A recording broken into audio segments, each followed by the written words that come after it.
Hello friends, कैसी बाटी हैं आप सब। भोजपुरिया रसोई एंड ब्लॉग में आपके बहुत बहुत स्वागत बा।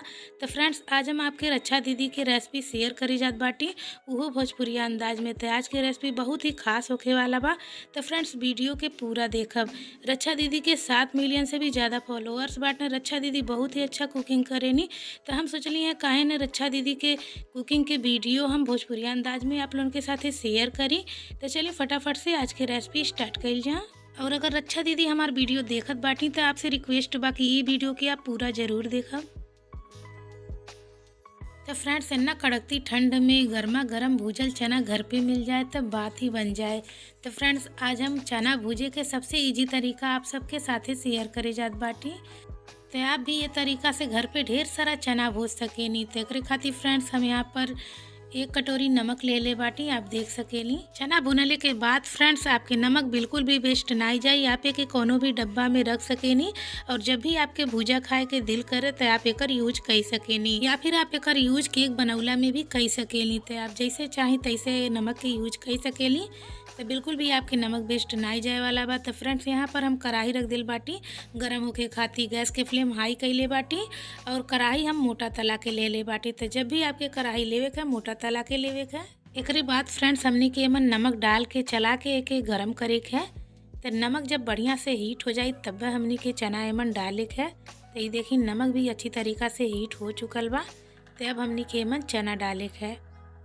तो चना फ्रेंड्स, आपके उहे लेवे के है जौन फार्म वाला चना हो। छोटा चना लेब तो वो नाई फूटी, काला काला पड़ जाए। तो आपके फार्म वाला चना ही लेवे के बा। ई चना बहुत ही अच्छा फूट के तैयार होला। एके डलने के बाद फ्रेंड्स, हमनी के चलावे के है। तो बीच में आप रुक भी सकेली, काहे कि अभी चना फूटल ना स्टार्ट भइल बा। तो हाथ लगातार चलौले से दर्द होखे लगेला। तो आप बीच बीच में थोड़ा सा रुक सकेनी। तो फ्रेंड्स, ये देखी एक एक चना फूटल स्टार्ट हो गईल बा। तब हमनी के एके लगातार चलावे के है। तो फ्रेंड्स, जैसे जैसे आप चलाओ जाई चना वैसे वैसे फूटा जाई और करारा हो जाई। तो ये देखी फ्रेंड्स, काफ़ी चना फूट चुकल बा।